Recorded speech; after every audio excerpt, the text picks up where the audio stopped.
believer in co-creating the future, which for me means encouraging all that wish to participate to add value to the community with this understanding that we're all in this together. The technology, for many of us who work in technology, has become so ubiquitous that we don't necessarily think about it, but the dialogue is opening up because more and more people are learning how to use basic connective tools to be able to speak to each other, but also speak to people that previously were completely inaccessible and participating in that dialogue.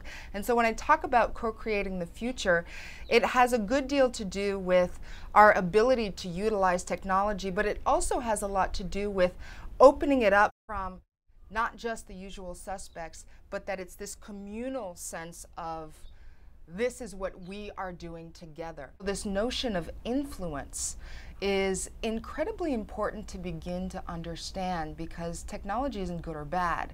It's what we choose to do with it.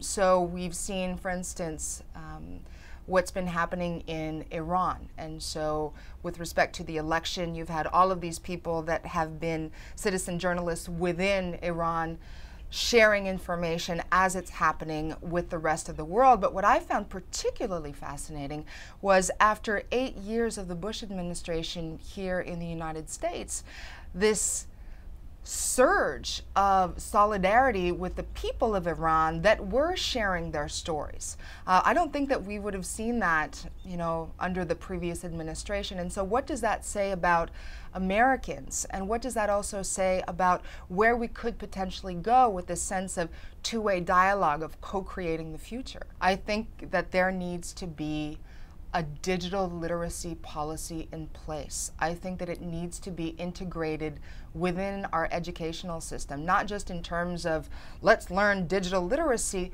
but at every level in terms of the topics that the students are learning about. So if you're learning about equity, I think that there also needs to be a digital component to learning about equity, not just in terms of what the textbook might say or in terms of what's going on locally, but also what's going on a global level, and to open up that conversation using the tools so that, again, context is very, very important. These are people that are, when we think about American students, they're already engaging in these connective tools.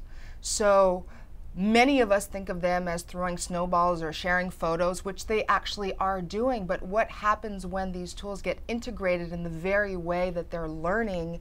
I think it tends to open your mind. It expands the way that you think about yourself and of your own potential and your potential for leadership.